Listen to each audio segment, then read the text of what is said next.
Aqui é o Diogo Trevisan e bem-vindos a mais um podcast. E quem está aqui conosco, por favor, se apresente. Aqui quem fala é o Fernando S. Kennedy. Eu sou o Gino e excuse me, princess. Boa noite, boa tarde, bom dia de qualquer era ou dimensão que você está ouvindo isso aqui. E eu sou o Léo e eu tomo banho com aranhas. E aí, galera, meu nome é Baleiro, mas hoje eu também sou o Connor. E no episódio de hoje nós vamos falar sobre os melhores jogos dessa geração de consoles. Nesse episódio, que será dividido em duas partes, sendo essa a primeira, vamos falar dos jogos single players.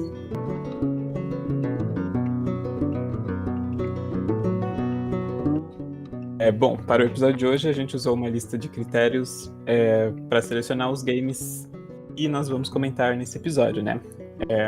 O primeiro critério são, obviamente, jogos lançados para a geração atual de consoles, ou seja, Xbox One ou PS4, ou seja, vale exclusivo também. E o Switch conta. Obviamente, outro critério foi que a gente só escolheu jogos que nós jogamos, então se o seu jogo não tá aqui na lista, se o seu jogo não tá aqui na lista, então é ou porque a gente não jogou, ou porque a gente jogou e não gostou. Não conta remaster de jogo da geração passada, tipo Far Cry 3, que é da geração passada, mas teve um remaster em 2018. Não pode ser sido um jogo lançado na geração passada e receber um port para essa geração, como o GTA V. E o jogo tem que ter um foco no single player, ou seja, a gente só vai analisar a parte single player de um jogo. Se ele tiver multiplayer, a gente estaria desconsiderando para esse episódio, por mais que o multiplayer fosse bom ou ruim.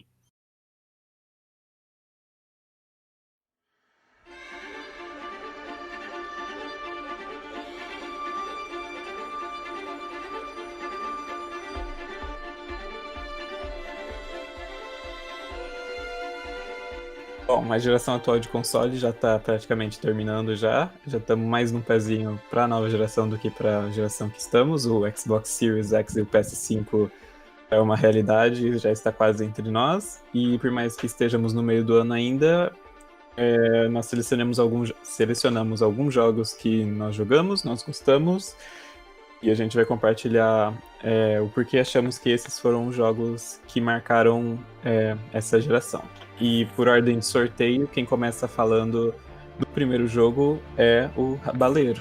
O primeiro jogo que eu vou falar aqui é o Detroit Become Human. O primeiro aspecto dele que foi o que eu mais gostei foram os gráficos, né? Porque o nível de detalhe dele é absurdo, principalmente na face dos personagens, assim. Que é o foco do jogo mesmo, mostrar a expressão de todos os personagens, das suas escolhas do jogo.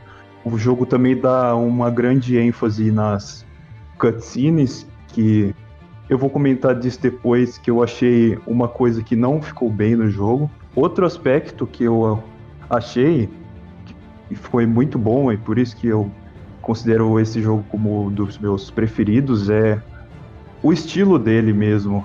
Assim, é uma história, é um filme que você joga, entendeu? Você vai fazendo o caminho com seus personagens e vai construindo meio que um filme mesmo com o jogo. Por isso que eu gostei bastante. Outra coisa também que eu gostei foi a trilha sonora dele, né? Porque ela consegue ser bem impactante em vários momentos assim da história e foi bem marcante para mim. Eu vi também que foram contratados 3 músicos, um para cada personagem. Então, assim, cada personagem do jogo, ele tem uma trilha sonora meio que única, assim, que reflete até a personalidade do próprio personagem. Isso eu achei bem bacana. E Valeu, só pra saber, então, tipo, a ideia do jogo é que você dirige pra onde a história vai. Você não tem que... assim não mesmo. é contra inimigos, tipo, o jogo é sobre você fazer uma história. O jogo é exatamente isso que você falou. Entendi. Você falou dos inimigos, é uma coisa interessante também, que o jogo ele tem um pouco de sistema de combate. Mesmo assim, você de cara assim pensando, o jogo é uma historinha aí e não deve ter um combate, né? Daí, não é bem assim. Tem umas áreas, tem umas partes do jogo que assim, você tem que lutar contra as outras pessoas e, inclusive, o resultado da luta pode interferir na sua história. Isso é bem bacana, porque, assim, tem umas partes que fica meio difícil essas lutas e daí você conduz sua história para um caminho que você não queria, mas o jogo, mesmo assim, ele consegue te recompensar pelos seus erros, porque o rumo que a história vai é sempre bem bacana, independente se você faz erros ou acertos. Vale lembrar que o estúdio do... Qual que é? É Quantic Dreams, né? Que você falou, Quantic né? Dream. Eles fizeram Heavy Rain. E que estava com a Sony, né? Mas a Heavy Rain, acho que até na época que lançou, me corrijam alguém se eu estiver errado, mas... ou o Fernando, que acho que você conhece mais a história. O Heavy Rain, na época, já tinha um flerte com o... Flerte não, era totalmente investigação, né? E o Detroit, ele carrega bastante esse DNA, apesar de ser ficção científica. Ah, sim, tem umas partes do Heavy Rain que são totalmente de investigação. Tanto que um dos protagonistas que você controla é um investigador, então tem bastante desse elemento, sim. No Detroit é um personagem cuidando, tipo, a história inteira de um personagem é investigar. Ele é um investigador, é o Connor, né, o androide da polícia. Qual que é o seu personagem favorito? É o próprio Connor, né, porque... É difícil não conseguir amar o Connor, cara. O Connor é um personagem Muito bem carismático. marcante. O que você comentou da tecnologia, que é bem realista, né? Das expressões faciais, né? Do jogo. Vem da época já do... Acho que a Quantic Dreams tava bem nessa época do L.A. Noire. Vocês conhecem? Sim. O jogo da Europa. Cara, na época... Hoje em dia até virou um pouco meme essas expressões faciais. Acho que por conta da textura, que não combina muito com a expressão, que é muito realista. E pegou nessa época o jogo que acho que procurava aumentar não só os gráficos, quanto capturar melhor a atuação do ator em si. Porque uma coisa que um grande parênteses, que eu acho curioso é que muitas vezes eles são tipo categorizados como voice actors, né? Aqueles que trabalham para jogo ou para desenhos, animações. E para mim, até vi um ator muito bom, que acho que mais provavelmente a gente talvez comente mais sobre ele, que é o Troy Baker, o ator que fez o Joe. Ele comenta que ele não concorda muito com esse termo de voice actor. Cara, você não tá só emprestando sua voz, você tá saindo daqui de dentro, tipo, ainda mais com os jogos estão evoluindo e com a captura de movimentos, ele começa a ser algo quase igual a teatro, cara. Pelo menos eu vejo dessa forma e concordo com ele, que não deveria ser categorizado como voice actor. É acting, tipo, é atuação, é ator, é a mesma coisa. Também acho. Porque... Não, é só... Desculpa, te interromper. É tipo, só uma dúvida. Tipo, esse personagem que você tá falando, tipo, ele não fazia o movimento do corpo ou ele só fazia só o movimento facial? Desculpa, só pra entender melhor. Pera, qual jogo você tá falando? Do Heavy Rain? Não, do Detroit, você sabe? Detroit? Putz, galera, me ajuda aqui, mas eu acho que foi captura de movimento do corpo inteiro? Esse daí eu posso falar que foi do corpo inteiro, sim. Tanto não. que, assim, meio que os personagens do jogo meio que existem na vida real. Caraca! Porque sim, os modelos deles jogo... são, tipo, muito parecidos. Sei. Os atores do jogo meio que transcenderam da vida pro jogo. Eles conseguem constituir a face do ator, né? Isso é da hora, hein? Da hora. Então, só pra finalizar aqui, o único defeito que eu achei no jogo é que você não consegue pular as cutscenes, assim, então você meio que... O jogo meio que fica chato se você tenta rejogar pra pegar os outros finais de rumos da história. Então, foi só isso. Até antes de começar, eles comentam, tipo... eu não joguei ele até o final. Eles comentam assim, tipo... é recomendado jogar a história independente do rumo que ela tiver, porque depois você pode rejogar. falar, melhor experiência, você ir de uma tacada só, digamos assim. Né? Mas a melhor experiência eu acho que é mesmo você ir numa tacada só. Acho que a intenção desse jogo é você jogar uma vez só e fica por isso mesmo. Mas De primeira, você conseguiu o melhor final ou não? não o melhor, mas eu até que gostei do final que eu peguei. Ah, Podia legal. podia ter sido pior. É como se fosse um filme, então, né? Você vai lá, exatamente. joga e acabou. Pelo menos foi essa a mensagem que eu Queria extraí do passar. jogo, porque... sim. Entendi. Eu acho que uma ideia legal, até. Só, como você disse, fica ruim a rejogabilidade, né? Fica ruim porque você acha que joga pouco o jogo. Entendi.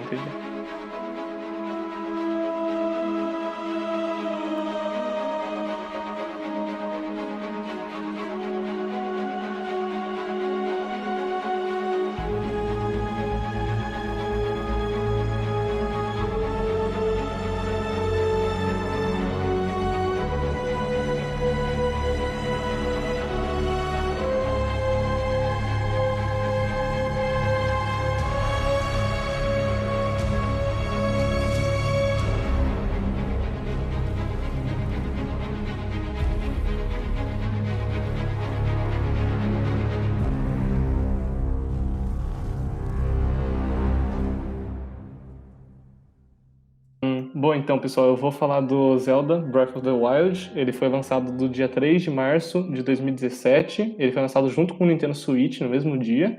E ele foi lançado pela Nintendo, ela que produziu o jogo. Ele, pra mim, foi um jogo muito especial. Ele ganhou o jogo do ano, inclusive. Eu acho que o que mais se destaca no jogo, de longe, foi o gameplay, pra mim, a física, essas coisas. Eu nunca vi um jogo, pelo menos nunca joguei um jogo que tenha uma física tão criativa, um gameplay tão diferente que nem esse. Você tem a habilidade, por exemplo, de congelar, por exemplo, um objeto, daí você fica batendo nele, e daí ele pega a força que você bateu nele, ele absorve e aplica na direção. Isso daí é uma coisa que eu acho muito legal, o pessoal brinca com isso até hoje, posta vídeo no YouTube, o pessoal fazendo isso, entendeu? Eu acho que ele é um jogo que é literalmente, tipo, você olha pra qualquer lugar do mapa, você fala assim, bom, eu vou naquele lugar e vou explorar aquele lugar agora, daí você vai, entendeu? Tipo, é um jogo de mundo aberto, acho que vale a pena falar disso, tipo, cima de combate, você tem basicamente você tem um arco, uma espada, um escudo, e uma mecânica normal de gameplay. Eu acho que é legal como ele adiciona e aprimora o que já foi feito em outros jogos. Por exemplo, quando você pula de um cavalo e mira, tipo, ele entra em câmera lenta pra cima você atirar, daí você pega um momento, tem estamina passando, entendeu? Você sente que você realmente tá tirando uma flecha, e eu acho que o jogo ele faz isso muito bem, sabe? Você colocar você dentro do personagem em questão de gameplay, eu acho que é fantástico. Eu ia perguntar pra você, é que você acha que sabe que o Zelda ficou famoso na comunidade de mods, né? Sim. Por que você acha que essa fascinação pelo mods de Zelda? Eu acho que, tipo, teve isso porque o jogo ele também foi lançado pro Wii U, né? Tipo, aqui ele ficou, sei lá, foi anunciado em 2012, porque ia ter um Zelda pro Wii U, daí, sei lá, quando lançou o Nintendo Switch, 5 anos depois, daí sim lançaram esse jogo, e daí o pessoal, na época que lançou o Switch, já tinha um emulador pra PC, e daí eu acho que isso pra qualquer jogo. Por exemplo, se tivessem lançado o Death Stranding primeiro no PC, e o pessoal tivesse mais acesso, também teria uma onda de mods, sei lá, de Sedex, ou sei lá, sabe? Mas como lançou no PlayStation 4, não teve tanto, porque o pessoal, até onde eu sei, sei lá, um emulador de PlayStation 4 não é tão acessível que nem era do Wii U na época, então acho que foi por causa disso. Porque era um jogo acessível que nem o Smash, por exemplo, o Smash 4, né, de Wii U, também tem emulador, então o pessoal faz bastante mod. Não faz tanto sucesso, né, do Zelda, mas tem bastante mod. Tipo, eu vi um lá último que eles colocaram o Ninja lá, o jogador de Fortnite, no jogo, entendeu? Então, acho que foi por causa disso, que era acessível já, porque o Wii U, ele meio que, se for pensar, ele tem um software, né, mais ou menos que nem do PlayStation 3 do Xbox, então já tava meio atrasado, entre aspas, né, então o pessoal já tinha mais acessível pra fazer mod, então acho que foi por causa disso. Você acha que acaba prejudicando ou machucando o jogo original? Acho que não. Pra mim é uma coisa mais divertida, inclusive. Acho que é uma zoeira à parte. Exato. É que nem Skyrim. Isso daí não fez o jogo ruim, às vezes até o jogo melhor, né? Você pode sim. ele melhor. Nesse caso, a Bethesda só deu o jogo assim na mão dos moderadores e, exato. sei lá, deixou eles arrumarem. Tanto que Uhum.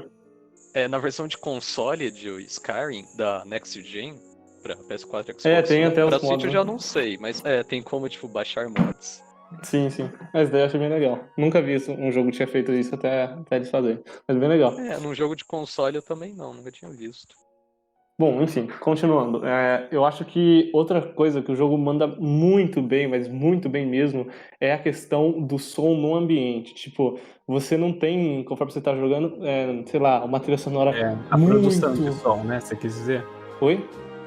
Produção de som, tipo, o som no ambiente ou a música? A trilha Não, sonora? a mixagem do som. Tipo, como aparece o som sei lá, quando você tá andando no mapa, essas coisas. Tipo, não fica tocando uma trilha sonora constante, assim, sabe? Você tá andando de cavalo, você ouve o som do vento. São coisas como se você estivesse andando de cavalo de verdade.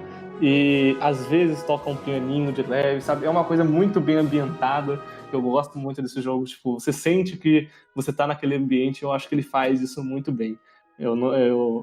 Tipo, só toca uma trilha sonora quando precisa tocar trilha sonora de verdade e ela não decepciona, é absurdo.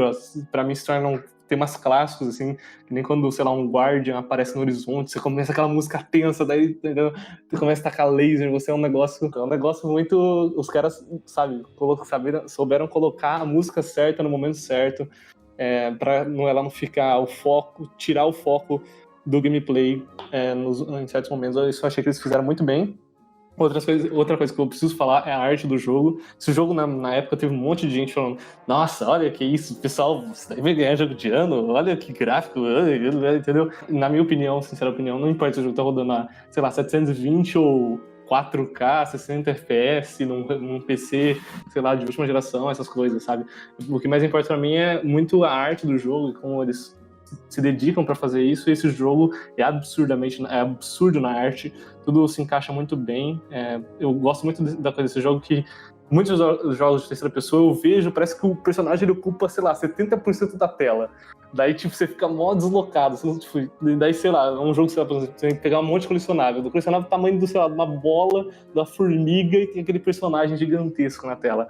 No Zelda Breath of the Wild, eu achei que eles fizeram isso muito legal, porque o Link, o Link, ele não ocupa muito espaço na tela, e daí fica legal, porque não fica com essa dinâmica ruim, sabe? Então, eu acho que esses são os pontos fortes pra mim do jogo. Eu acho que ele fez por merecer isso. Eu nunca vi um jogo manejar tão bem. Mas uma coisa que me decepcionou muito conforme eu tava jogando, não que, tipo, falei, nossa, que jogo horrível, porque tem isso, mas, sabe, você joga o jogo, mas fala, pô, nossa, faltou isso, hein? Que pra mim foi história, tipo, esse jogo, Olha. tipo, sinceramente, ele... Pô, porque eu ia perguntar pra tu, porque, cara, que eu me lembre, eu não sou nenhum expert em Zelda, mas a história de Zelda sempre foi bem trabalhada. É incrível, não, a história Sempre foi algo bom. mas desse do jogo, ela, pra mim, deixou a faltar, tipo, ela não... avançou, tipo, não expandiu a lore, né, da franquia. Você pode ter certeza que tem uma lore gigantesca, tem uma timeline toda... Uma das poucas histórias de games ou de qualquer mídia, se eu não me engano, que tem 3 timelines diferentes. Sim. Nossa, Esse jogo... Você segue, por curiosidade, ou seria um spoiler? Peraí, fala de novo, não, perdão. Qual dessas timelines ela segue? A do... Ou é um spoiler? Ainda, a gente não sabe. Não tem nenhuma confirmação. a Nintendo não falou ainda. Demorou muito tempo para eles falarem a timeline oficial. Se não me engano, foi no aniversário de 25 anos, em 2011, que eles revelaram. Antigamente era só um rumor, tal, que todos os jogos estão conectados. Depois que eles oficializaram, falaram assim, não, os jogos estão conectados e tem uma timeline, tal, daí... Eu achava que a Capcom era complicado com continuidade.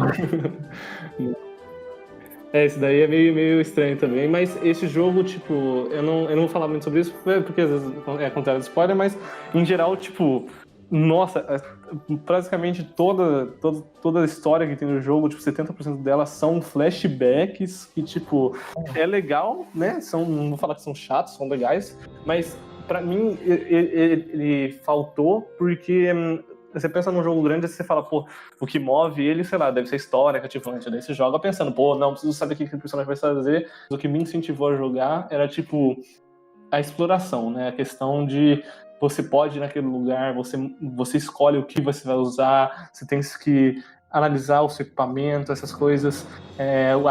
As mini dungeons, né, que tinham, que eram os santuários, né, os shrines. Então, a história, como eu disse, deixou a faltar, ela não era horrível, de jeito nenhum, mas eu só achei que, tipo, por um nível de padrão de Zelda, que nem o Léo falou, sei lá, por exemplo, você vai pegar um Ocarina of Time, o Majora's Mask, que eu não joguei, mas o Fer jogou, aí eu não sei se ele zerou, mas, se não me engano, é uma história muito mais elaborada que essa, posso ter certeza disso, mas eu acho que eles vão focar isso na sequência, talvez, pelo menos deu a entender no trailer, que vai ter um negócio mais bizarro aí, mas é isso, eu gosto muito desse jogo, esse foi muito especial pra mim, e eu não posso deixar de falar que ele foi um marco, né? Tipo, ele ganhou o jogo do ano, ele fez o Switch, eu acho que se não fosse por ele, o Switch não teria tido o impacto que ele teve, porque muito pessoal tava comprando o Switch na época só por causa desse jogo, e eu fico muito feliz que tenha dado certo, foi muito tempo de espera, muito tempo mesmo, e valeu a pena ter esperado tudo isso. Foi um ano muito bom que eu me lembro aqui pra Nintendo, né, Sim, cara? sim. Ela lançou o Mario, também concorreu ao jogo do ano. Sim, eu acho que é a melhor estratégia que ela fez, acho que tudo que ela errou com os outros consoles, eu digo o Wii U, por exemplo, se for analisar o 3DS e o Switch, que são dois consoles que deram super certo, no primeiro ano delas, elas sempre lançavam jogos grandes. No primeiro ano do 3DS, ela lançou o Ocarina of Time, por exemplo, e o 3D, né, no caso, não sei nem como classificar como remaster ou remake, só sei que foi uma versão 3D do jogo pra 3DS. Acho que é mais um port. É um port. Com Obrigado. texturas novas. Bem que. Tem umas coisas novas no jogo melhorando. também. Isso. Mas, em geral é isso. A Nintendo sacou bem e, como o Léo disse, todo mês naquele ano, 2017, ela tava lançando um jogo exclusivo e não era qualquer jogo exclusivo, eram jogos que fizeram muito sucesso e que até hoje vendem pra caramba. Mario Kart 8, se eu não me engano, todo mês ele tá lá no top 20 mais vendidos. Mario Kart 8 Deluxe, no caso. Bom, então é isso. O Zelda Breath of the Wild, sem dúvida, ele marcou a época, né? Ele foi um marco para jogos de mundo aberto. E eu acho que para qualquer tipo de jogo ele vai ser referenciado por muito tempo ainda. E o jogo foi muito especial para mim. É isso.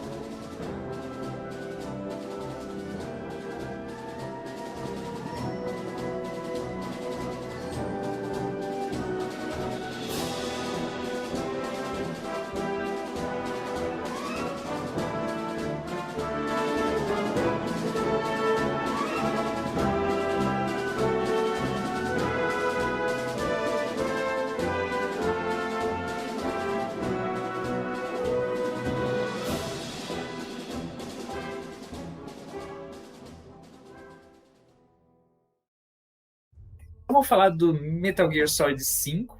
Eu meio que tô um pouco trapaceando, de certa forma, porque eu acho, ao meu ver, pelo menos, que o Metal Gear Solid 5 foi dividido entre o Ground Zeroes, que seria o prólogo, e o Phantom Pain, que é o resto. Cara, Metal Gear Solid 5, começando pelo Ground Zeroes, dirigido pelo Hideo Kojima, mestre Kojima, um salve pro Kojima aí, nosso amigo de longa data, né? Amigão, hein? Ajudou, deu patrocínio. Depois a gente chama um churrasco nesse negócio da pandemia acabar. Um dia a gente convida ele pro algum de cara com os caras. Convidado, isso.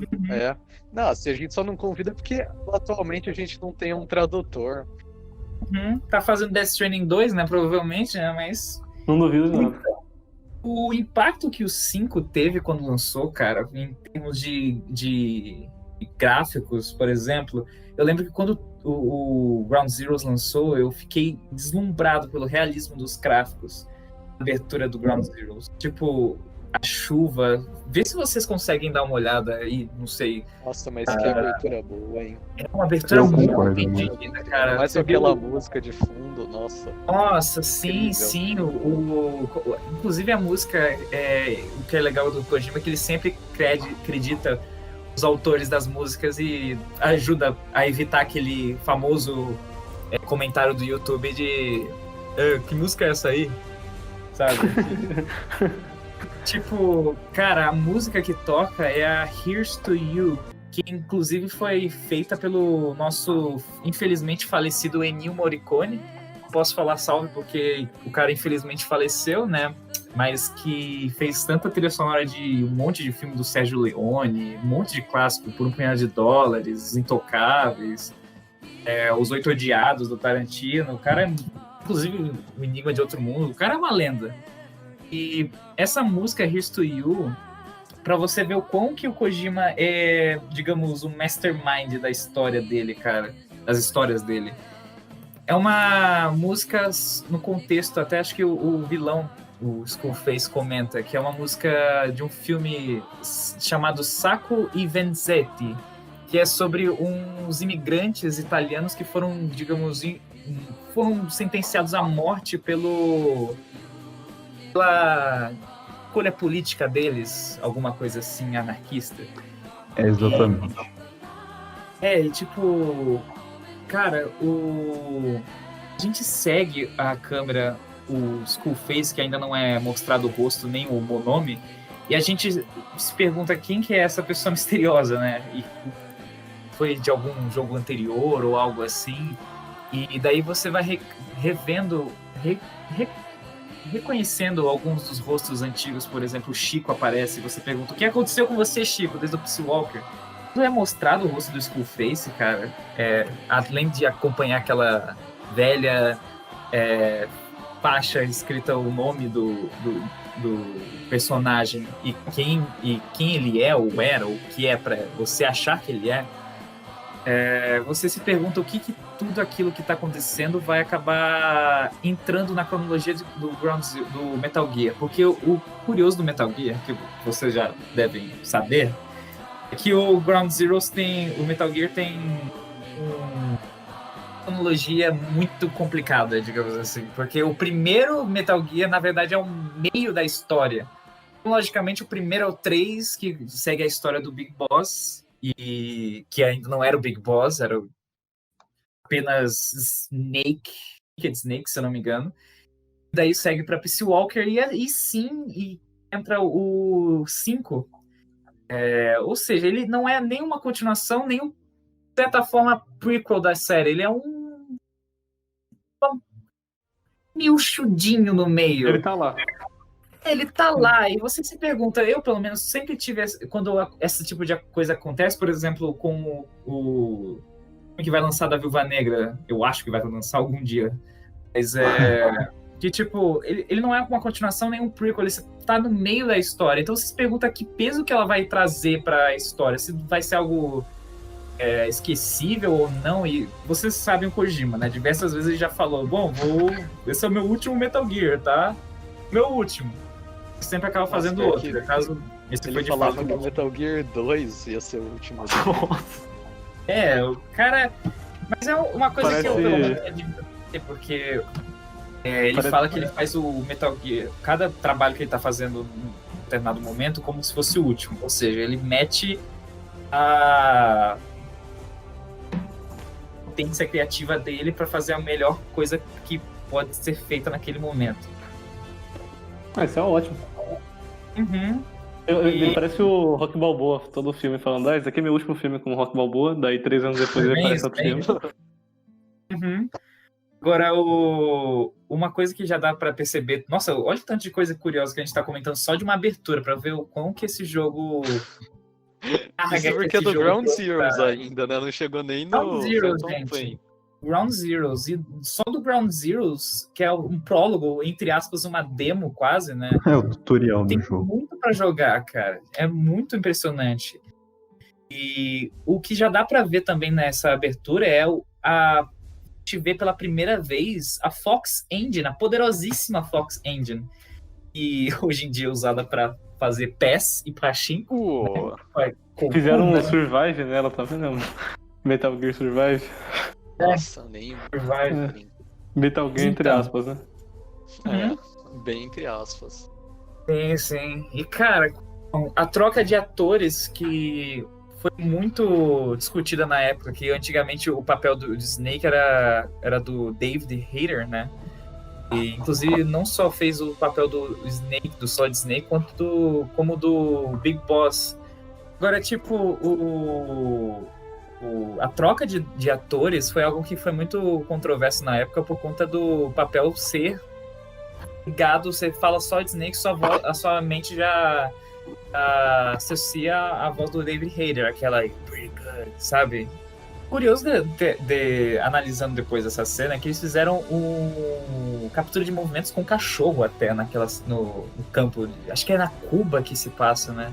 Em questão de história, onde a gente se encontra nessa saga Metal Gear é um pouco complicado, porque sem tentando evitar falar um pouco falando spoiler, a gente vê o Big Boss numa missão de resgate de duas pessoas importantes, digamos assim. O Boss já renomado mercenário, se eu não me engano, ele tá com mercenário nessa época. O Kaz, que auxilia ele por rádio, auxilia você durante o jogo com rádio. E vocês estão indo resgatar a Paz e o Chico.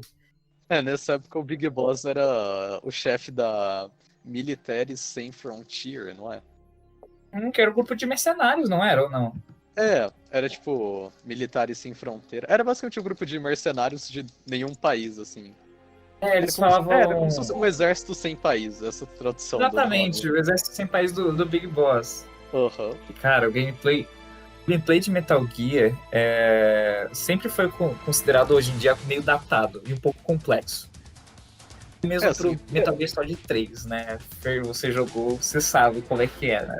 Sim, o gameplay dos primeiros Metal Gear sólidos, assim, tipo, do 1, 2 e 3, é algo que hoje em dia é bem datadão mesmo, tipo... Pra alguém que tá acostumado com jogos de tiro é meio complicado de jogar, mas, assim, depois de algumas horas você pega o jeito.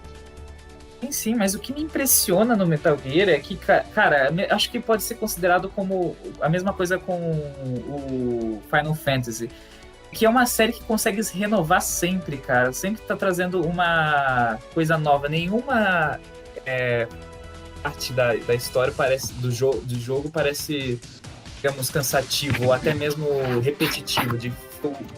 É uma saga tão abrangente que se você perguntar pra qualquer um, ele vai ter o seu Metal Gear preferido. Não, tipo, pra você ver o quão diverso ela é. Sim. E é uma coisa que impressiona, e com o 5 não é diferente. Tipo, ele consegue tanto inovar em questão de gameplay, cara. O gameplay do Metal Gear 5, imagina o 3, só que fluido, gostoso de jogar. O gameplay é fantástico, que eu me lembre. Eu joguei umas 10 horas do jogo, não foi muito mais do que eu joguei. Eu gostei muito, tipo, foi o primeiro Metal Gear que eu joguei. Acho que vocês têm muito mais fala do que eu sobre isso, mas, tipo, eu gostei muito da dinâmica do jogo, de, tipo, você ir lá, marca os inimigos, tenta, entendeu, mover do jeito... Eu gostava muito porque, geralmente, jogos de stealth que eu costumo jogar, tipo, são os ambientes mais fechados. Os deles eram uns ambientes abertos, então, tipo, você tinha uma puta dificuldade, sei lá, tinha um cara com farol olhando, não sei se tinha que, entendeu?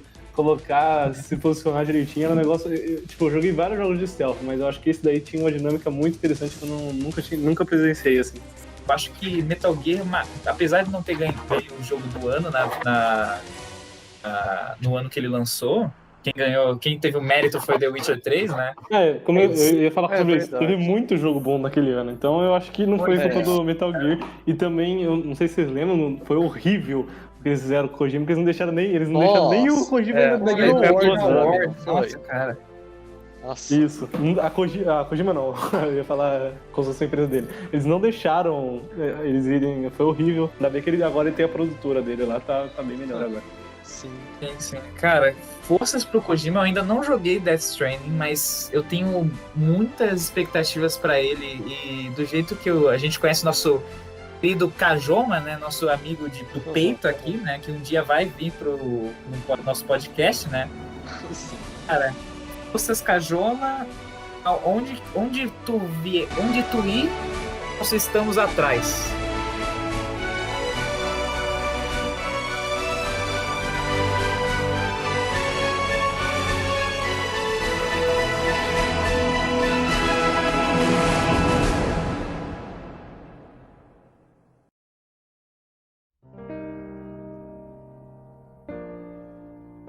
Bom, vou falar de Final Fantasy XV. O jogo saiu originalmente em 2016, no final de 2016 para PS4 e Xbox One. E em 2018 ele teve um port para PC com algumas melhorias e, se eu não me engano, vem com as DLCs. Bom, o jogo conta a história do Príncipe Noctis e seus amigos que saem numa aventura para chegar em uma cidade que atualmente o império dela está em guerra com a cidade do protagonista. E eles vão fazer um casamento arranjado para acabar com essa guerra. Só que, enfim... Eles vão fazer praticamente uma reunião, uma despedida de solteiro. Até chegar lá, ou não? É mais ou menos isso. Exatamente. Como se fosse a despedida de solteiro do Noctis. Que dá extremamente errado. Só que aí, enfim, ao avançar um pouco só, já começa a dar tudo errado e com o passar do jogo as coisas vão de mal a pior. Essa história eu não achei, assim, eu achei boa, só que eu achei marcante até, só que uma coisa que me decepcionou é que tiveram poucos twists, assim, não tiveram tantos quanto outros jogos aí. Teve pouco Essa twist? geração. Eu achei, não teve tanto, assim, teve um ou outro. O vilão principal, eu só consegui acreditar que era o vilão principal, tipo, no penúltimo capítulo do jogo. É que eu já sabia que eu tinha levado spoiler, então talvez putz. tenha sido isso. Eu já sabia quem que era o vilão. Não acredito que esse é o cara. Esse é o cara que faz as merdas acontecerem. Bom. Tipo, Então, é que eu já tinha levado spoiler mesmo, então pra mim não tem eu acho nada que o assim. vilão é um dos grandes fortes do jogo, se eu não me engano. Muita sim, gente criticou tipo... por similaridades com o Final Fantasy VI, até pelo fato, se eu não me engano, o 6 tem esse lance de guerra entre tecnologia e magia, não é? Que eu até... Tem um negócio assim no Final Fantasy VI. Se não me engano, você é do filho do rei, que governa a parte que é mais focada em magia, e vocês estão contra a tecnologia que tá vencendo, não é? Se eu não me engano. No 6? Eu não lembro, eu joguei faz muito tempo. Não, no 15. No 15? Acho que a sua parte é mais tecnologia.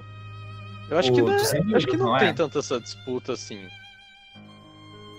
Sim, tem magia, mas até que a cidade principal tem bastante assim, coisa tecnológica. Mas eu acho que a oposta, se eu não me engano, é a que era mais focada na tecnologia. Tinha até robô, se não me engano. As armaduras tecnológicas. Pode-se dizer que sim. Agora, uma pena eu achei, porque o Final Fantasy XV, eu lembro que teve meio que foi meio polarizante, não foi? Na época que lançou. Porque, por exemplo, tinha gente que ou adorava o jogo, eu lembro, por exemplo, alguns sites falando que o rei dos RPGs voltou ao trono. E tinha gente falando que era por exemplo, uma história decepcionantemente medíocre. Ainda mais pela espera, porque lembra, Final Fantasy demorou, o 15 demorou.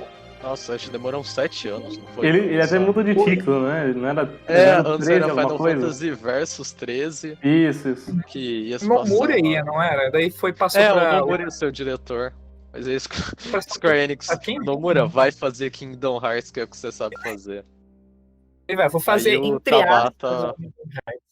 Passou pro Tabata, né? Passou pro Tabata. Você me mandou um vídeo engraçado que comparava que praticamente o Nomura fez Kingdom Hearts, o Final Fantasy Versus 3 no Kingdom Hearts, né? Sim. Mas em particular, quando eu zerei, eu lembro que foi divertido porque nós dois jogamos simultaneamente, mais ou menos, não foi? Foi bem próximo. O que eu achei curioso da história, cara, eu fiquei apaixonado pela história, particularmente. Então, não sei se foi também por conta de ser o primeiro Final Fantasy que eu joguei, mas pra você ter ideia, acho que eu falei tenho certeza, eu falei com você acho que com todo mundo, não sei se vocês sabem, mas Final Fantasy XV foi talvez o primeiro conteúdo, pode dizer, não sei, me fez chorar. Não foi chorar, por exemplo, sair um pouquinho lágrima no olho, foi tipo chorar de soluçar. Foi uma coisa, tipo, foi só um momento. Uns 4 seguidas, tipo, quando você achava, bom, agora tá tranquilo. Daí se passar uma bendita de uma cena pós-crédito, daí você, nossa, desaba. Nossa, pior que era assim mesmo. Digamos, os créditos inteiros foi assim. os créditos desse jogo que tem a música da Florence. Nossa, É esse sim, mesmo. sim, Nossa. Ela fez só pra ele. É lindo essa. Caraca, a trilha sonora desse jogo é espetacular. Até as músicas cantadas, de vez em quando até eu me pego ouvindo ela, porque é muito verdade marcante, é muito linda. O tema do jogo principal, meu Deus do céu. A trilha sonora do jogo é muito boa.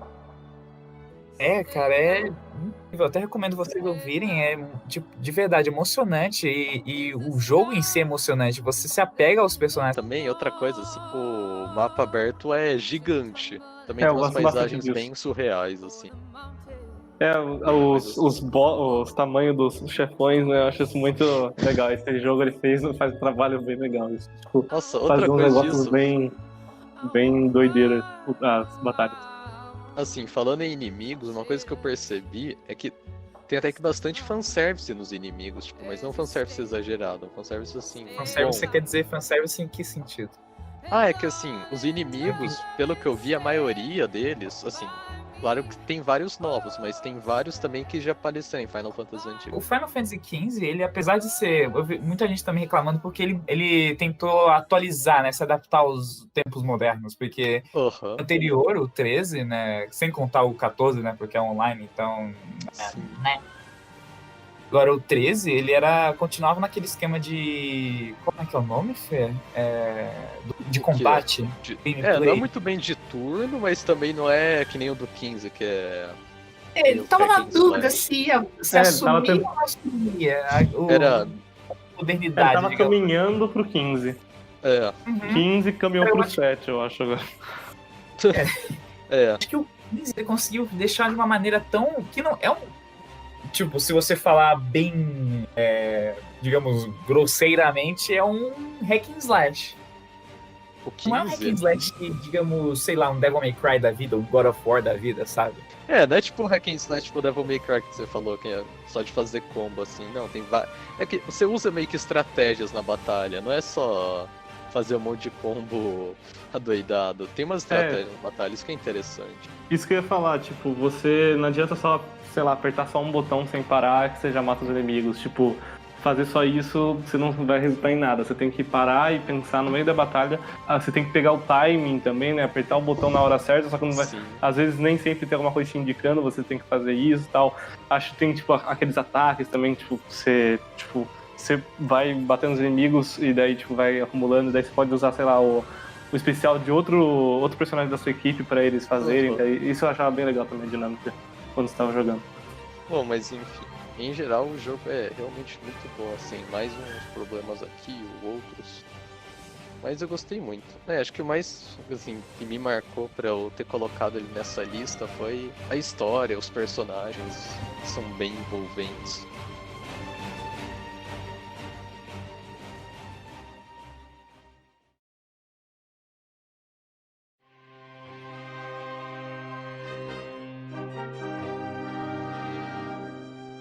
O jogo que eu vou falar sobre, que eu escolhi pra minha lista, já é um jogo meio batido, que deve estar na maioria das listas de melhores jogos da geração, e realmente é Red Dead Redemption 2. É um jogo, assim, foi um dos mais marcantes que eu joguei nos últimos tempos.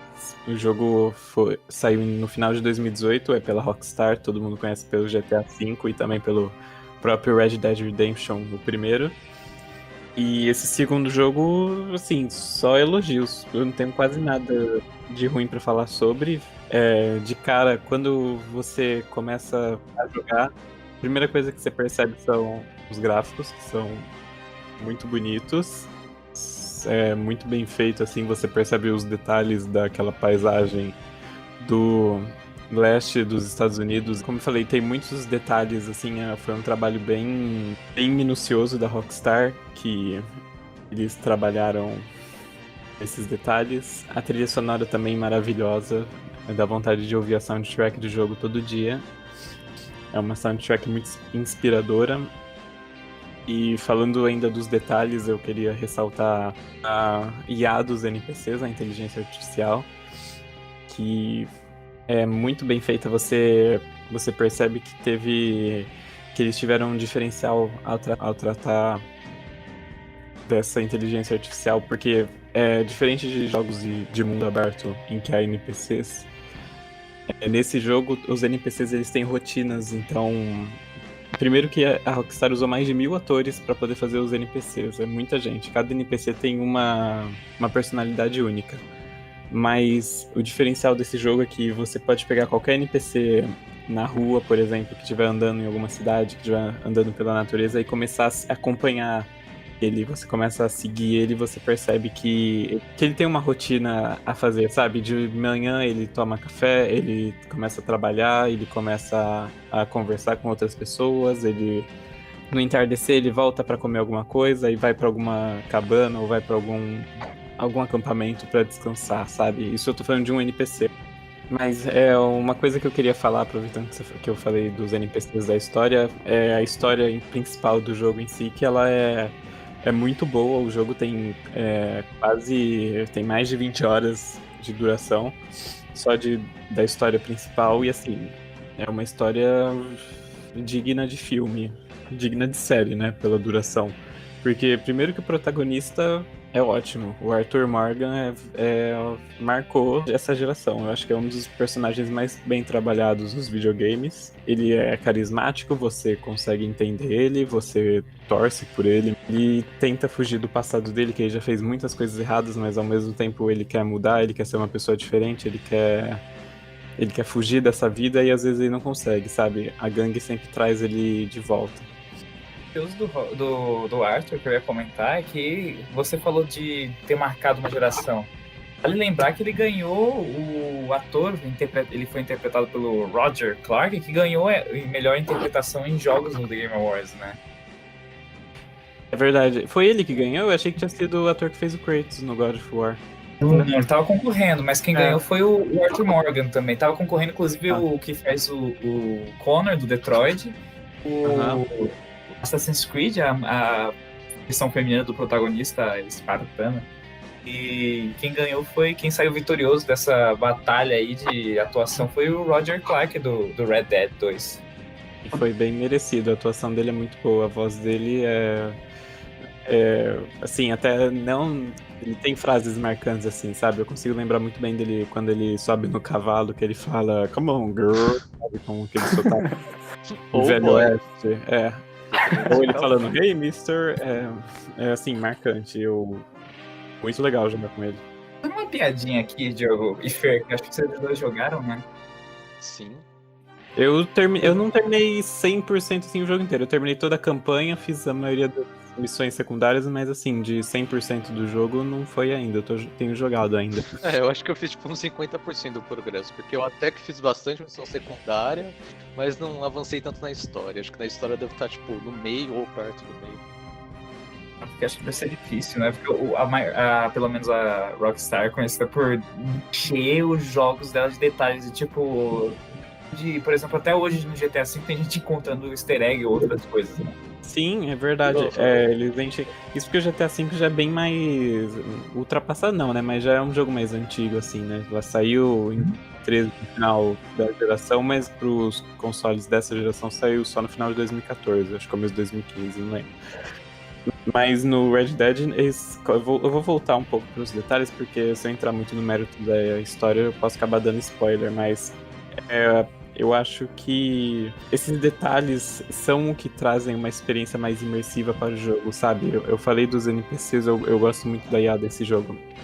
Você tá andando de cavalo, por exemplo. Aliás, andar de cavalo eu vou falar mais disso depois, que acho que deve ser uma das coisas mais maçantes assim, do jogo, talvez um ponto negativo, mas você tá andando de cavalo e acontece alguma coisa, por exemplo, o cavalo de alguma outra pessoa morreu e essa pessoa pede pra você dar carona pra ela pra algum lugar.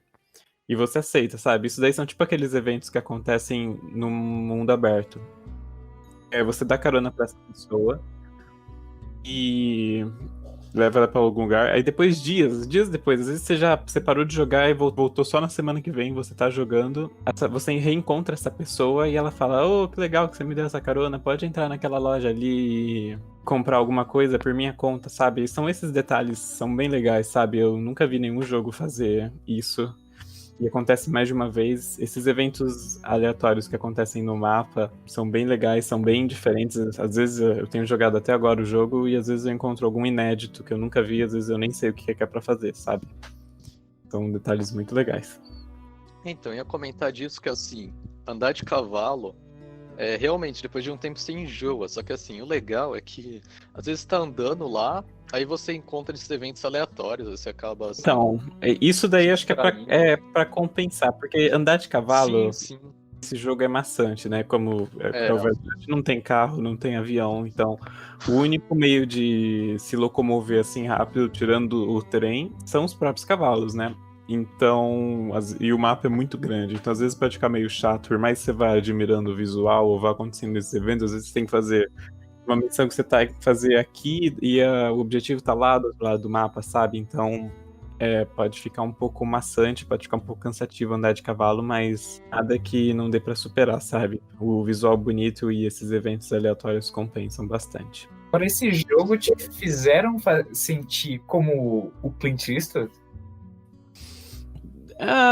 Sim, eles tiveram muita inspiração nos filmes de Velho Oeste antigos, tanto na trilha sonora quanto até mesmo em algumas missões fazem um paralelo com cenas de filmes assim. Mas, como eu falei, uma experiência bem imersiva, sabe? Eu não sei se eu me senti o próprio Clint Eastwood, eu me senti o Arthur Morgan mesmo, sabe? É um personagem diferente, ele tem uma personalidade diferente que eu nunca tinha visto em filmes assim. Foi bem imersivo. Comentando que a gente estava falando de finais emocionantes, eu já vi muitos relatos de pessoas que choraram no final de Red Dead 2. Então, eu fiquei bem emocionado no final, não quero dar spoiler, porque esse jogo eu acho que é recente ainda, é muito bom. Ele tá no Xbox Game Pass, pra quem quiser jogar.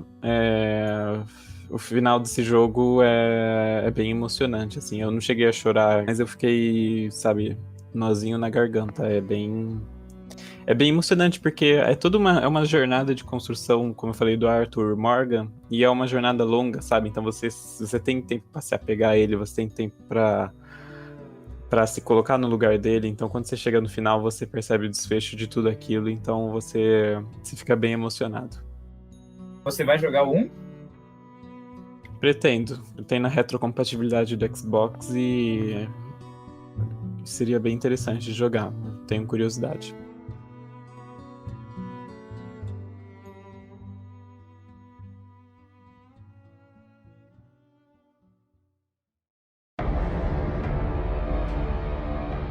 Bom, então, agora meu segundo jogo da lista vai ser o Resident Evil 2 Remake, ou como a Capcom gosta de chamar, a reimaginação dos eventos de Resident Evil 2.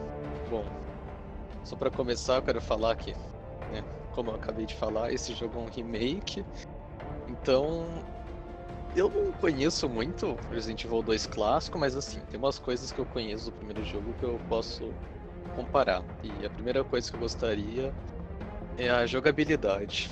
Os Resident Evil clássicos, do 1 mais ou menos até o 3, pelo menos os principais, tem a jogabilidade de tanque, assim, que é algo bem datado ultimamente. Essa jogabilidade tanque é uma coisa, se tornou algo meio retrô até, né? Porque, aos meus olhos, pelo menos. Porque é muito nostálgico, mas é que nem você falou, datado, infelizmente, né? E muita gente estava reclamando ou discutindo qual seria a câmera que eles iam escolher quando estava desenvolvendo o remake do 2, certo? Tinha gente comentando sobre isso, mas imagino que para abranger uma mídia maior, escolheram a câmera em terceira pessoa. Sim, sim. E eu não cheguei a zerar o remake do 2, mas até onde eu cheguei, cara, tava maravilhoso. Tipo, tava muito lindo e... Sim, os gráficos, assim, como o jogo é relativamente curto, eu diria que ele é até assim, tem um tempinho longo até pra se zerar de verdade, porque você tem meio que, entre aspas, que zerar duas vezes. Assim, conseguiram caprichar nos gráficos. Os gráficos do jogo são realmente muito bonitos. Também tem vários efeitos. Uns efeitos que eu acho bem interessante, que logo no começo do jogo você já percebe que tem uma... que que começa na chuva é que, por exemplo, na chuva os personagens ficam molhados, daí eu achei algo bem interessante. Também quando você toma algum dano, os personagens também ficam, tipo, machucados por um tempo, a roupa fica rasgada por um tempo. E além de você falou deles ficarem molhados, eles reagem à chuva, né?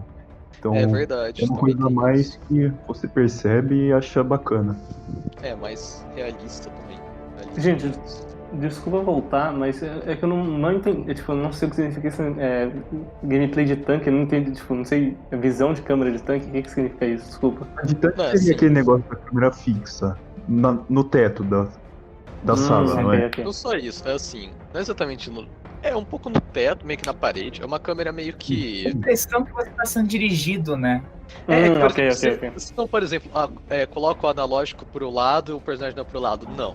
Você meio que tem que virar o personagem pro lado que você quer ir, você aperta pra frente Nossa. e vai. Entendi, Ah, entendi. é o É que tem algo no extremamente Resident Evil 4 datado. também, não é? O 4 também é meio que uma mistura disso, porque é. Nossa, On eu the achei muito ruim. shoulders. Tanto que eu parei de jogar o 4 por causa disso, que ele tava muito chato de jogar. É, Porque assim, eu tava só que- jogando no mouse, né? Teclado. Nossa, no mouse e teclado é foda mesmo. Eu tenho que falar que o port de PC, assim, pelo menos jogabilidade não é tão boa. Pra controlar a mira é melhor, mas pra andar é bem ruim mesmo. Mas, essa jogabilidade já é algo bem datado e que eu acho bem difícil. Assim, a Capcom fizer um novo Resident Evil assim. A não ser que seja, sei lá, uma homenagem aos fãs de longa data. Fizeram os controles do 2 Remake bem fluidos mesmo, eu achei. Sim. Também os controles do 2 Remake é algo. Me corrija se eu estiver errado, mas acho que. Eu não sei se teve algum Resident Evil assim. Acho que o mais próximo são os controles do 6. Só que menos exagerados, porque no 6 tem muito. Como posso explicar?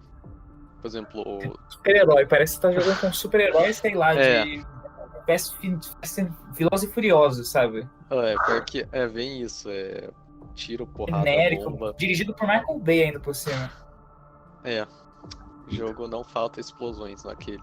Eu ia comentar que uma coisa que eu achei, até a palavra, acho que a palavra escolhida desse podcast, né? Acho que até colocar um time de tantas vezes que a gente falou, a imersão do jogo é uma coisa que me chamou muito a atenção quando eu joguei. Eu joguei bem pouco, mas coisa que me marcou muito, porque, pra você ter ideia, tava em terceira pessoa, mas eu me sentia lá.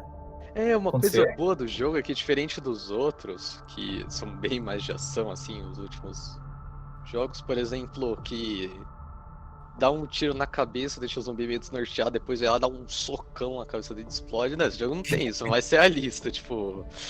Ninguém vai dar soco em zumbi nesse jogo. Isso daí é um elemento que eu gostei mais, que dá mais um terror. Porque nos outros. Já tava meio que deixando assim de ser terror. No 7 também eu lembro que isso daí era um elemento interessante, que não tinha isso, eu achei muito bom.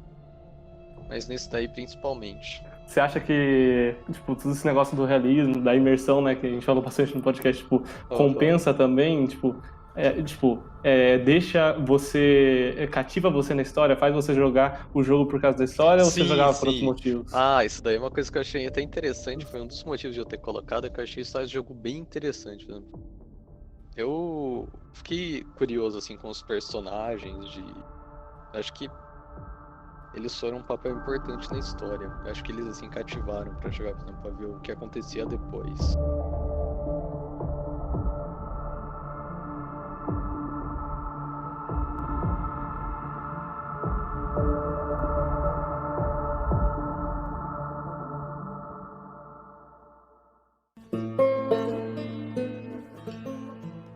Bom, então, o outro jogo que eu vou falar hoje é o The Last of Us Parte 2. Ele foi lançado faz um mês, mais ou menos, foi lançado no dia 19 de junho.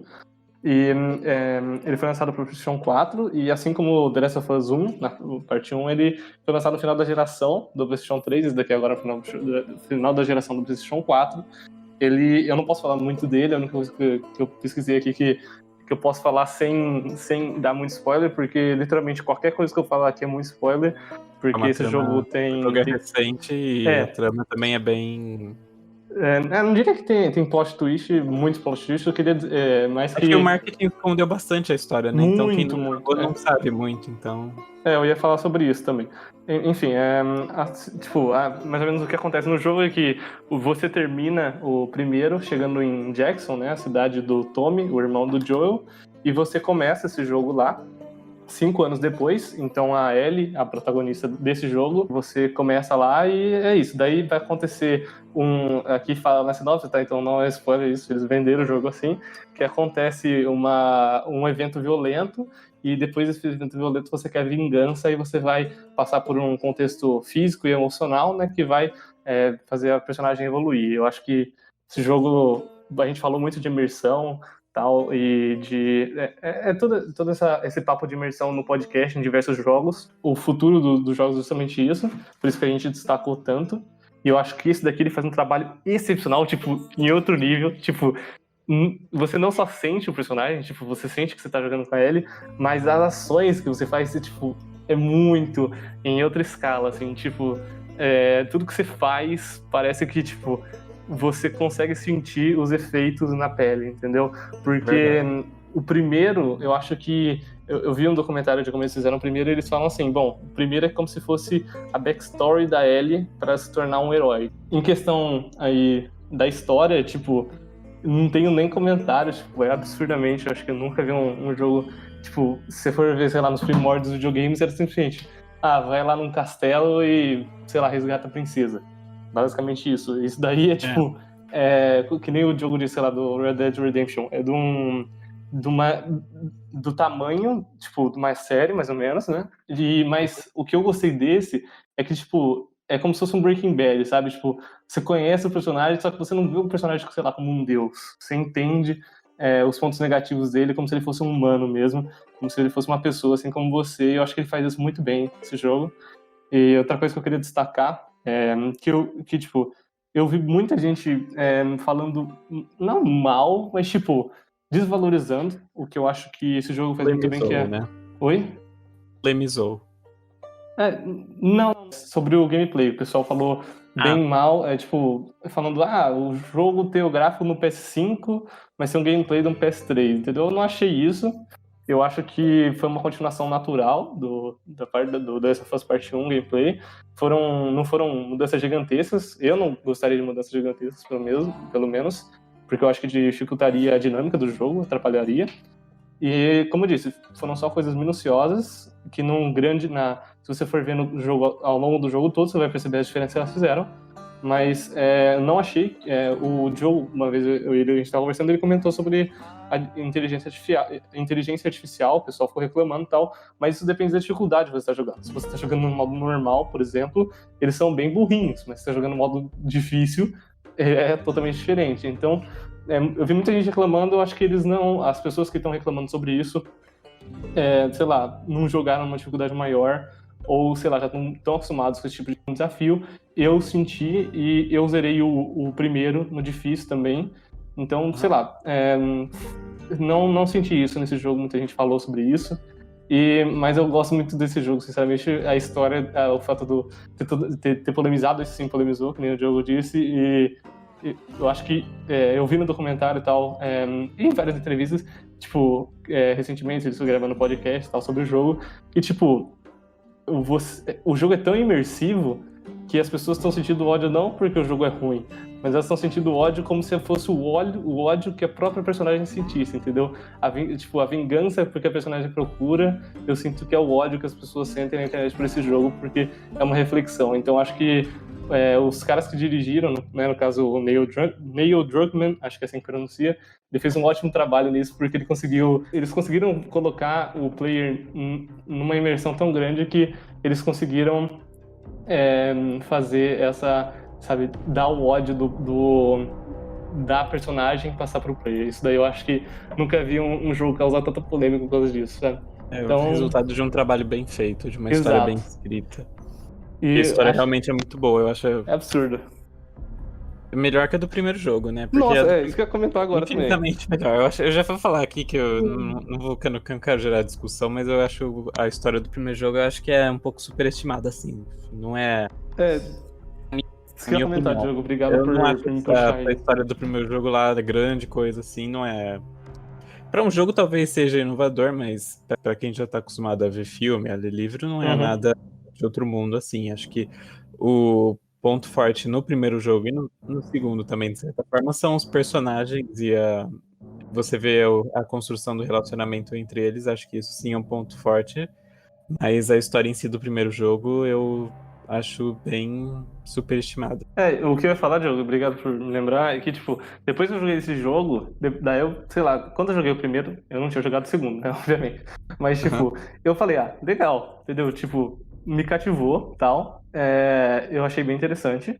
Mas quando eu joguei o segundo, pô, mano, não tem nem comparação. O O primeiro ficou segundo muito parecendo melhor. um jogo, sei lá, de 10 anos atrás em todas as questões, sabe? Tipo, só o gameplay que não, né? O gameplay, como eu disse, foi uma evolução, mas eu acho que foi uma evolução natural, não tá me sentindo Mas a atrasado. proposta também não é evoluir no gameplay, né? The Last of Us Exato. e os jogos da Sony sempre foram focados em narrativa mais Exato, do exato. que gameplay, na maioria deles. Então, eu acho Sim, que sim, quem sim, sim. reclama do gameplay, claro, não pode fazer um.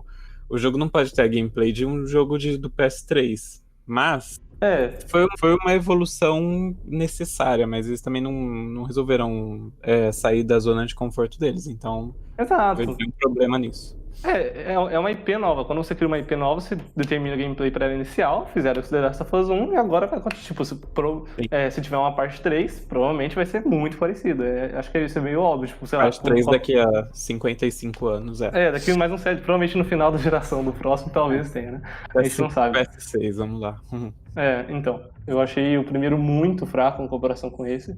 Tudo que eles fizeram nesse são em outras escalas, e eu acho que a gente falou bastante da história, a história sem dúvidas é um ponto muito forte, mas o gráfico também tá tipo outro nível, os detalhes. Essas grandes produtoras, né, tipo, eles Como têm... é de se esperar, né? Sim, mas não é só os gráficos, eu queria falar, em tudo. Você tem, sei lá, eu vi vários vídeos, as pessoas comentando, sei lá, sobre a respiração dela, o jeito que ela tira o arco, as expressões faciais, não só em cutscenes, mas enquanto você tá jogando em, sei lá, você parece um bicho morto, ela faz uma cara feia, sabe? São esses detalhezinhos, sabe, que vocês comentaram os detalhes do mundo de jogo mundo aberto, por exemplo, do NPC e tal. Esse daqui não é um jogo de mundo aberto, mas tem esses detalhes no jogo. Vocês fizeram um ótimo trabalho nisso. Mas, em geral, é mais ou menos isso sobre o jogo.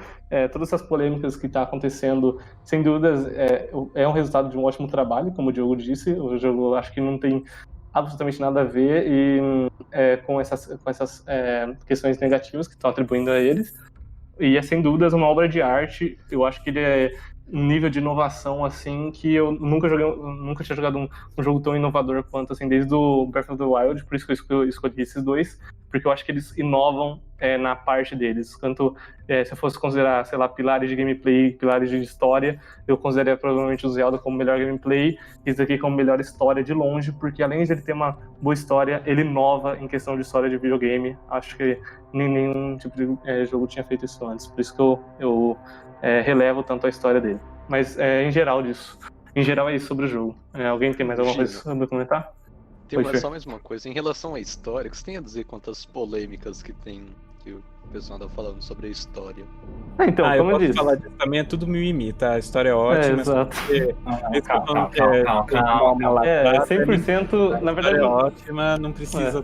Isso tudo no mimimi é só de gente que não. Exato.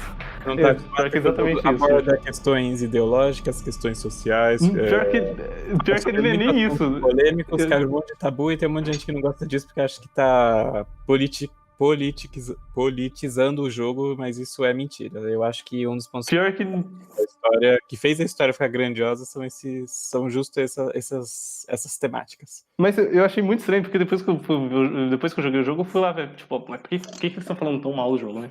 Daí, tipo, tem esses negócios que o jogo comentou e tal, mas eu joguei o jogo e, tipo, isso daí não faz, tipo, absolutamente não tem. São poucos momentos que a história toca nisso, e a história não é movida por isso, não tem nada a ver. Porque no contexto da narrativa é um apocalipse, né? Então isso daí não importa naquele contexto. Não faz nem sentido.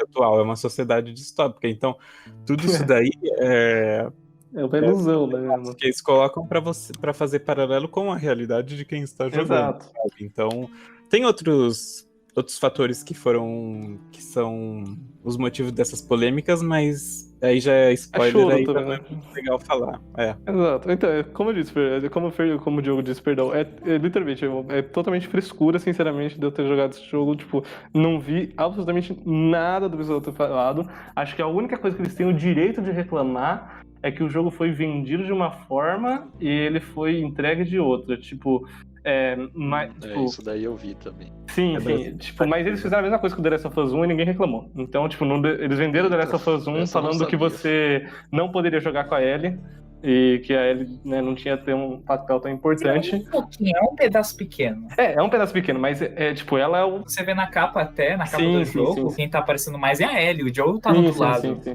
Mas eu tô dizendo, tipo, quando eles estavam dando entrevistas e tal, eles não falavam tanto assim da Ellie como se eles fossem o negócio principal. Falavam mais do Joe e ninguém reclamou. Agora eu queria te perguntar uma coisa, que eu vi muita gente criticando, por exemplo, que comparando as duas histórias do jogo, dos dois jogos, né? Uhum. O segundo jogo, eles pegaram tudo que tinha construído do primeiro e transformado numa simples e genérica, mais ou menos, fórmula de história de vingança. Nossa, Tipo, algo velho, alguém importante e vai atrás de uma caçada. E daí tem uma moral na história no final que chega até a ser estilo Batman vs Superman, de maneiras tipo momento Marta, sabe? Nossa, eu Tipo, acho isso daí uma piada. Eu não concordo totalmente com isso, porque isso daí eu acho muito raso pra falar. Eu acho que falando assim dá a impressão de que é meio tosqueira mesmo, mas você assistindo, jogando a gameplay do jogo, você percebe que é bem mais profunda a história, sabe? É isso que você falou, mas é mais profundo, sabe? É bem mais trabalhada do que Batman vs Superman, por exemplo. Eu acho que não tem nada a ver com ter... Ele não desfez absolutamente nada do que o primeiro fez. Na verdade, pra mim, o primeiro, em alguns momentos do primeiro, que pra mim foram só momentos quando eu joguei eles, agora eles se tornaram partes importantes pra mim que ficaram marcados por causa desse jogo, entendeu? Para mim, ele valorizou o que aconteceu no primeiro e não desfez, ele construiu sobre. Eu acho que, sinceramente, isso daí não consigo entender. Transformar tudo que o primeiro construiu numa história de vingança, eu acho que, sinceramente, o jogo não faz nem 1% disso. A história, obviamente, como estava na sinopse, ela vai ter ódio, ela vai se vingar por alguma coisa. Mas ela, de jeito nenhum, desfaz o que o primeiro construiu. Como eu disse, o primeiro era uma backstory da Ellie, e esse jogo é sobre a Ellie, sabe? Sobre isso e ponto final. Eu acho que ele não, de jeito nenhum, ele desconstrói o primeiro, nem faz ele menos relevante. Não tenha sido, tipo, intencional ter sido uma backstory da Ellie, né? Porque, que eu me lembre, até quando eles lançaram o primeiro, eles não tinham nenhum plano e não queriam fazer uma continuação. A ideia que eu acho curioso que surgiu de fazer o The Last of Us, o primeiro, foi do Uncharted 2. Ou não sei se vocês sabem, ou vocês já ouviram falar dessa história. Vou falar, desculpa. No Uncharted 2, o Neil Druckmann estava trabalhando também, não como diretor nem escritor, mas num cargo menor, mais ou menos. Sim. E ele acabou... No Uncharted 2 tem um período, uma parte que você acaba jogando com um companion, um parceiro. O Tenzin, se eu não me engano. Quando você tá perto de entrar em Shambhala, se eu não me engano. E você passa esse período enorme só andando com ele, e ele não fala nem o seu idioma. Ele fala um idioma totalmente diferente que não dá pra entender. Nem o protagonista, o Nathan, não entende. Mas nesse período que vocês passam juntos, vocês acabam criando um laço tão forte no nível do Joe e da Ellie, né? Mas que se torna algo maior. Contando com ele. Vocês nem falam a mesma língua. E dessa premissa de o Neil Druckmann teve a ideia de, e se eu pegar um jogo focado essencialmente em criar um laço entre dois personagens e o jogador? E daí surgiu essa premissa. Que legal. O jogo em si do primeiro, eu acho que ele o que vem primeiro é os personagens, e em segundo, talvez temas, sabe? Eles usam, os personagens são o foco, e o tema é algo que eles andam por cima. Tive a impressão de algumas pessoas falam, lembrando, eu não joguei The Last of Us Part 2 ainda, mas o que eu vi e tive a impressão de ter sido o caso da parte 2 foi de que é o contrário. Tipo, temas como vingança, redenção, que cada vilão é o herói de sua própria história, estão por cima dos personagens. E os personagens estão secundários, sabe? Nossa, desculpa falar, mas na verdade eu acho que não tem nada a ver com isso, sinceramente. Ele faz exatamente que nem o primeiro. Ele utiliza os personagens em segundos temas. Eu não acho que ele colocou o tema acima e usou os personagens só pra, é isso, legal, né? Pô, sinta vingança. Acho que não, acho que ele fez justamente o oposto. Ele usou os personagens de uma forma tão boa que, tipo, muito mais além do primeiro. Eu acho que ele usou os personagens pra mostrar a vingança, não usou a vingança pra mostrar mais personagens. Não. Acho que não foi isso, não. Eu entendo porque as pessoas falam isso, mas eu achei também, não. Tinha visto algumas reviews, que nem você comentou, eu vi bastante gente comentando, mas depois que você joga o jogo, acho que sinceramente não tem nada a ver com isso, né? Depende muito de como você interpreta a história e se você consegue jogar até o final, porque é uma longa história em questão de sofrimento, eu diria. Uma outra crítica que eu ouvi falar em questão de narrativa foi de que o jogo é praticamente tem muito flashback. Tipo, às vezes eu até vi gente zoando flashback dentro de flashback e às vezes acaba ficando cansativo na história. Acha que foi necessário ou deveria ser algo cronológico, por exemplo? Nossa, acho que se fosse cronológico não teria nem 1% do impacto que teve. E eu acho que de jeito desculpa, depois de ter terminado, eu não entendo, sinceramente eu não consigo entender muito bem essas críticas, mas tipo os flashbacks pra mim eles não foram exagerados a esse ponto que o pessoal fica comentando. Tipo, eu acho que tem dois tipos de flashbacks, um que é mais um flashback da parte da Ellie e outro que eu não vou colocar, que eu não posso falar aqui pra não dar muito spoiler. O da Ellie, sinceramente, eu acho que serve mais pra dar um fanservice entre ela e o Joel, dela e do Joel trabalhando juntos, assim, coisa que as pessoas queriam ver que tivesse nesse segundo jogo e não teve muito. O outro flashback eu acho que eu não posso falar muito pra não dar spoiler, mas esse flashback acho que isso é tudo que eu posso falar. Então, eu acho que o flashback ele tem um recurso narrativo, nesse caso, exagerado, eu não sou capaz de opinar nesse sentido, eu acho que pra mim ficou bem dosado. Na minha opinião, tipo, em algum outro, tipo, sei lá, dos 100% do flashback que teve, sei lá, 10% pra mim foi exagerado, o resto pra mim eu senti que mais acrescentou. Talvez foi um sunset, talvez sim, mas eu acho que justamente ele faz isso pra colocar você na pele da personagem, entendeu?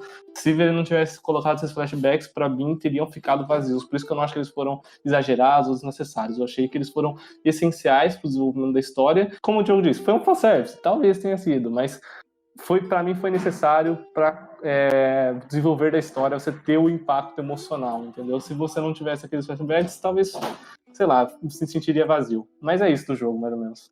Não, eu acho interessante o que vocês falaram e realmente do The Last of Us, a única coisa que eu pretendo jogar, mas o que me deu muita vontade de jogar também é golfe, pena que com esse negócio de pandemia não tem, né, mas golfe que é algo muito, parece não violento, mas é bem violento, esporte, bem intenso, não é verdade? Sim. Com certeza.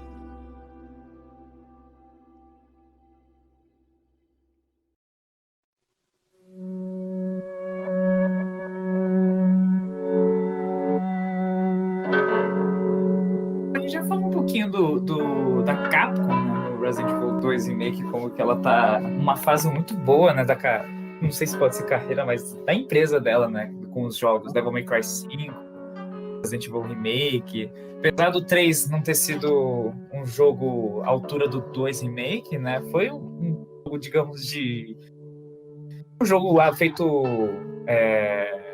porcamente. Tal. Foi as coxas, mas não porcamente, sabe? Mas eu acho que a gente pode olhar para trás e, digamos, foi por onde começou essa, digamos, era de ouro, volta da era de ouro, talvez, da Capcom, não sei.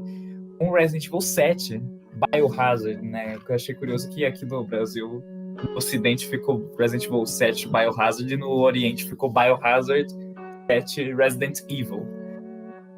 E marcou a volta do terror, né? Da franquia Resident Evil, que estava meio que perdida, né? Em relação a gêneros, né?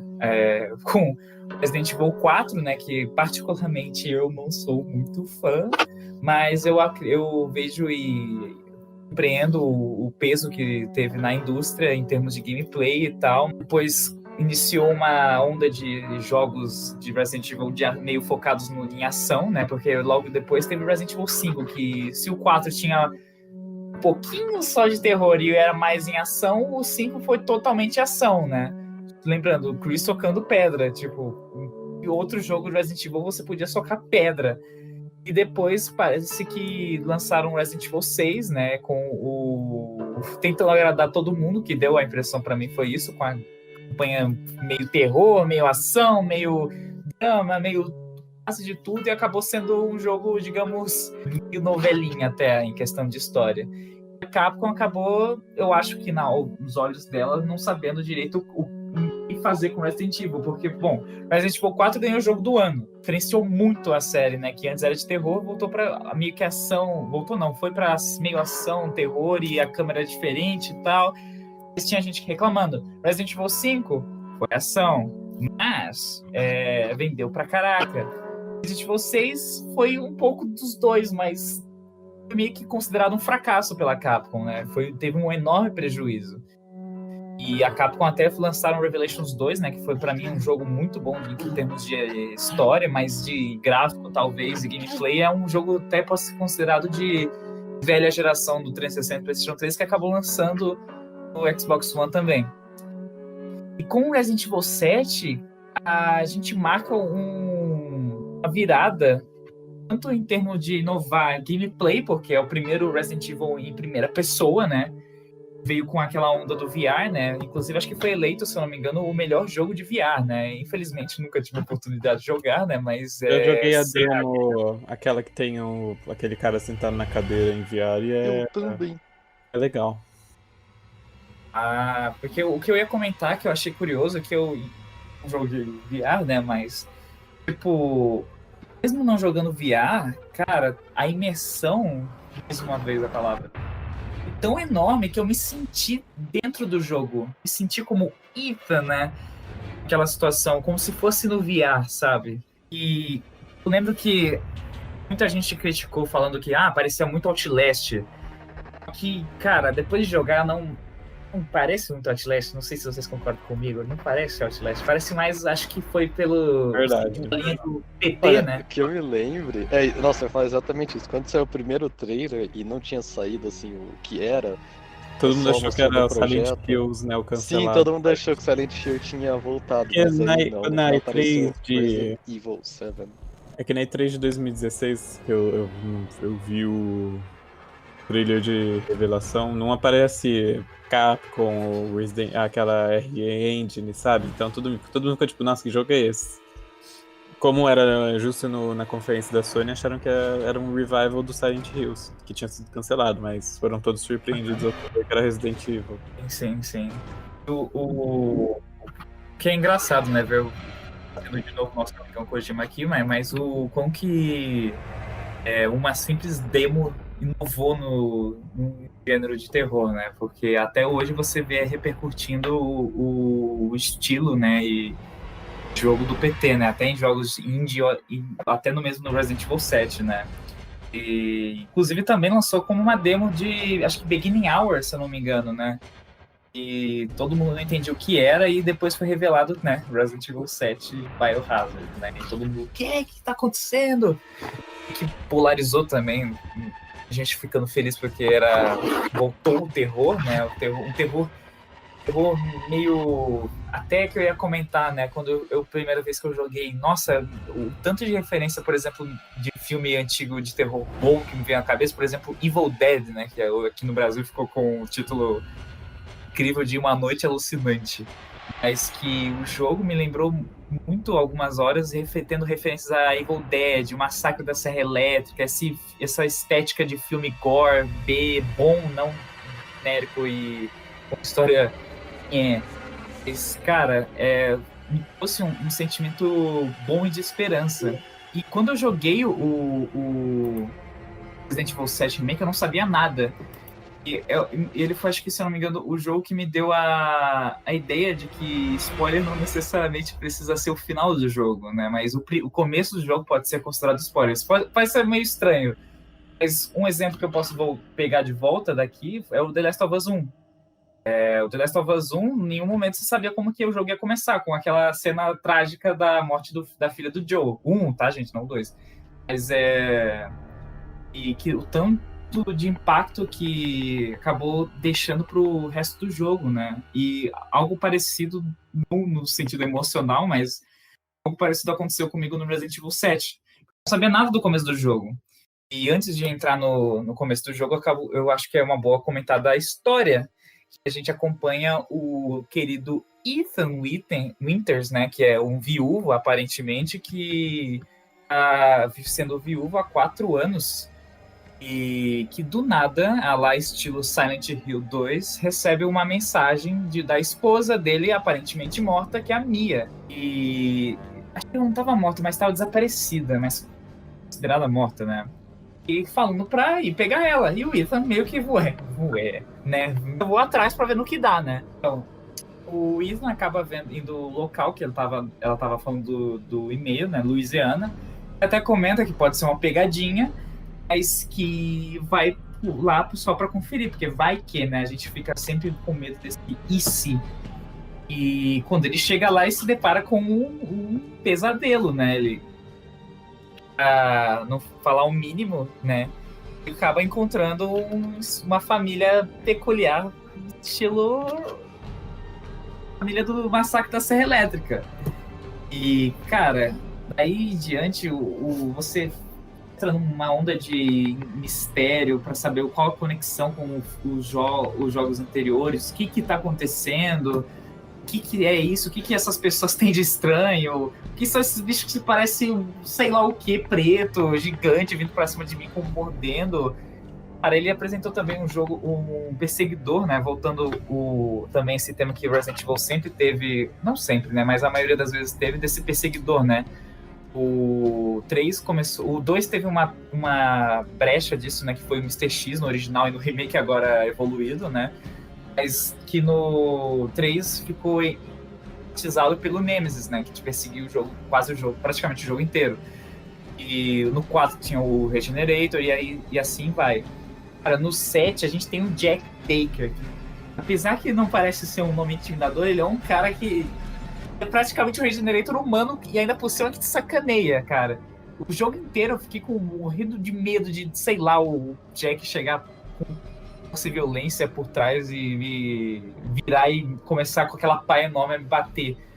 E parece meio estranho, muita gente zoou até, né, que tipo, o que eu vou enfrentar nesse jogo? Velhinho, idosos? Tipo, cara, não é isso, é algo diferente quando você tá jogando, muito intimidador também. Agora eu sei que acho que alguns de vocês jogaram, né? O que vocês acharam do jogo esse período de lançamento e de gameplay?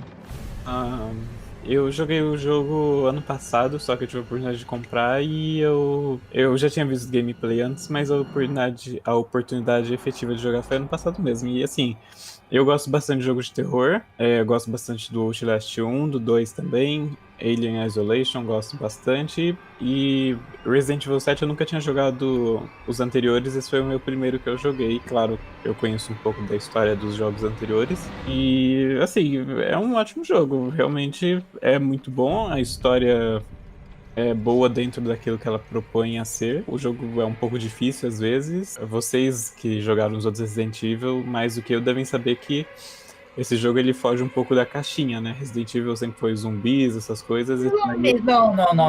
É uma abordagem um pouco diferente, não é? Diferente, sim, mas tipo, uma coisa que eu vejo muita gente todos criticando... eram zumbis. Eu acho a jogabilidade desse jogo, assim, um pouco mais realista comparado com os outros. Tipo o que eu falei na minha parte do Resident Evil 2 Remake. que, por exemplo, você não sai dando soco nos inimigos, não. O máximo que você consegue fazer, assim, que eu achei uma mecânica interessante é se defender, que ou você não toma dano nenhum ou você toma menos dano. Mas assim, não tem Sim. mais as mecânicas do soco, de, sei lá, chutar. Assim, tem bem menos ação, mas eu acho isso bom, um elemento, porque é um jogo de terror, então não é pra ser um filme do Michael Bay.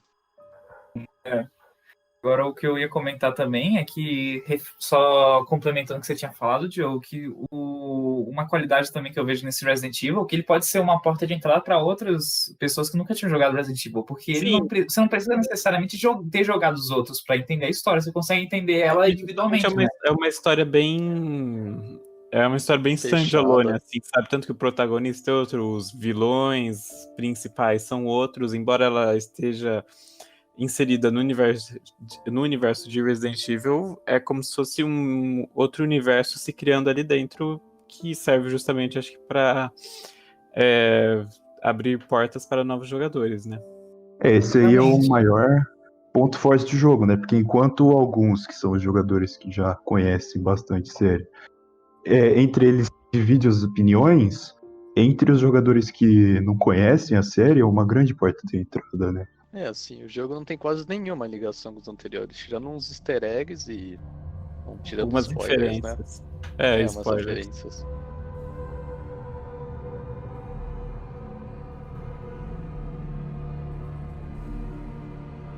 Bom, esse foi o episódio de hoje. Obrigado por ouvir até aqui e até a próxima. Tchau!